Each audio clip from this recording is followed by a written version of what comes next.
The medbay of Ford Station Halcyon smelled of antiseptic and ionized metal, a scent that never quite left after a battle.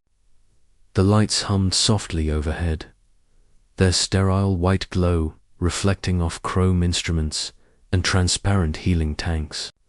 Outside the reinforced viewport, the stars drifted in silence, indifferent to the blood spilled only hours earlier on the central trauma. Platform lay a figure no one expected to see alive. He was tall, even by alien standards, nearly 8 feet of plated muscle and dark blue-gray chitin, cracked and scorched. One of his lower arms was shattered, the limb held together only by sinew and stubborn will. Purple blood pooled beneath him, thick and iridescent, slowly creeping toward the drainage grate. And yet, despite catastrophic injuries, the alien shooter was awake. His compound eyes tracked every movement in the room. The targeting lenses implanted along his skull flickered faintly, still active. A long-barreled rifle. His rifle rested on the floor beside the bed, placed there only because no one had dared to take it from him. "I will not submit," he rasped. His voice, like grinding stone, filtered through a translator node. "Touch me again, and I fire." 2 armed security troopers stood frozen at the doorway, weapons raised but uncertain. Even wounded, the alien could kill everyone in the room before going down. Dr. Kel Rhesus, a senior med-officer from the Varelli Concord, swallowed hard. "He's losing hemolymph rapidly," she whispered. "Another 10 minutes and he'll be dead. If he dies here, the ceasefire dies with him," finished Commander Holt grimly. The alien shooter was not just any combatant. He was Kareth of the Shattered Moons, an elite marksman from the Zalkar clans. His unit had been infamous during the border war ghosts on the battlefield. Snipers who never missed, soldiers who never surrendered. Humanity had learned their reputation the hard way, and now one of them lay bleeding in a human-run station, refusing treatment. "We need someone he won't shoot," Holt muttered. Dr. Rhesus shook her head. "He has threatened everyone. Varelli, Threxian, even his own kind. He believes capture is dishonor." A quiet voice spoke from the back of the medbay. "Let me try." All eyes turned. She was human. Average height, wearing standard medical whites with the red cross of the Terran Interstellar Medical Corps stitched over her heart. Her brown hair was tied back neatly. Her hands were steady, ungloved for the moment, palms visible and empty. Lieutenant Mara, INSQ, nurse, trauma specialist, Commander Holt, frowned. "He's killed humans. A lot of them." Mara nodded once. "I know. You approach him, you die," Holt said flatly. Mara didn't argue. She simply stepped forward. Kareth's targeting lenses locked onto her immediately.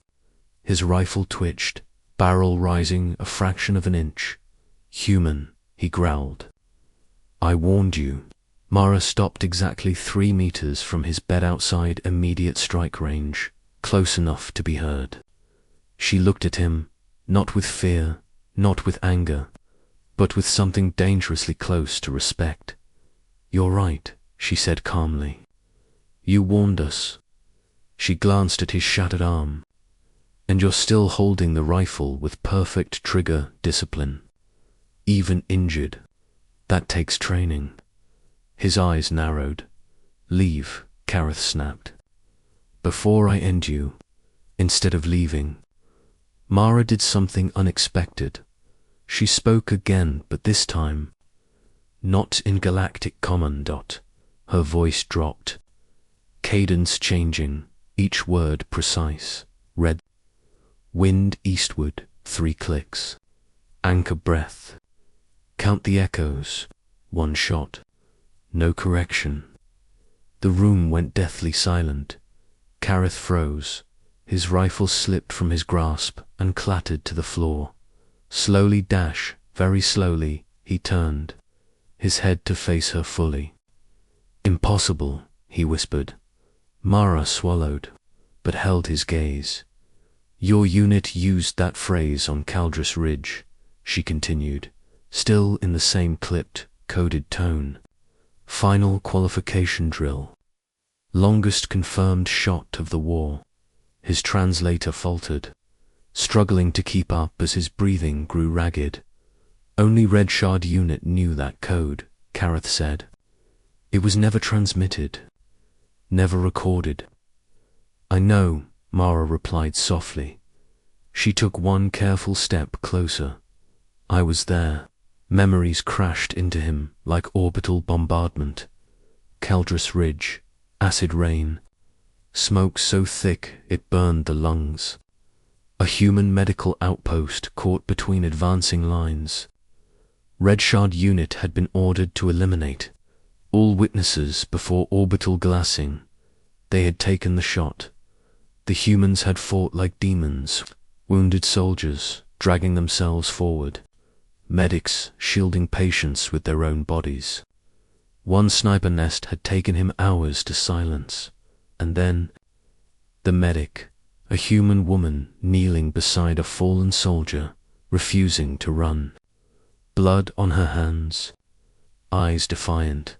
He remembered aiming, remembered hesitating, remembered choosing to miss. Your insignia was torn. Mara said quietly, you had a crack in your left targeting lens. You adjusted manually. You spared us. Kareth's massive frame trembled.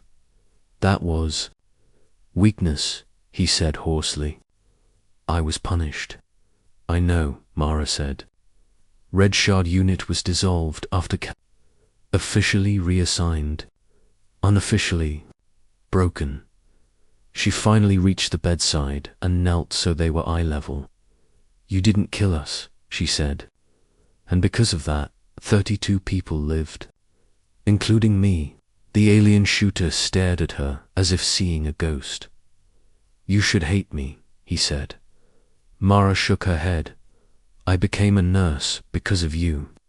Silence filled the medbay. Heavy and fragile. Kareth's rifle remained untouched on the floor. I was taught, he said slowly, that humans were chaos. That you fought without honor. That mercy was a lie you told yourselves. Mara placed a hand over his shattered arm, not treating it yet, just grounding him. And I was taught that Zelkar shooters were monsters, she said. That you never hesitated. Their eyes met. We were both wrong.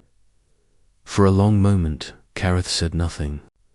Then, with immense effort, he released a deep, shuddering breath. I am bleeding out, he admitted. Mara smiled faintly. Yes, you are. He closed his eyes. Proceed. The word echoed louder than any gunshot. The medbay exploded into motion. Dr. Reeses rushed forward, deploying regenerative foam. Autosutures whirred to life.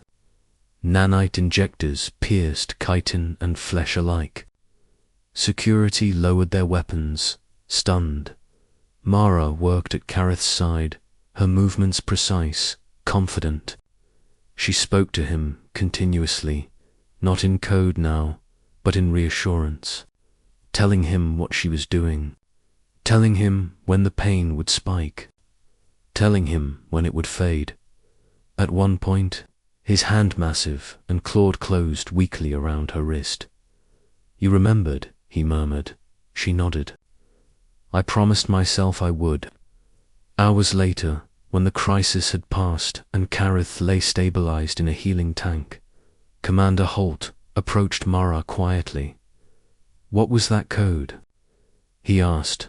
Mara wiped her hands and leaned against the wall, exhaustion finally catching up.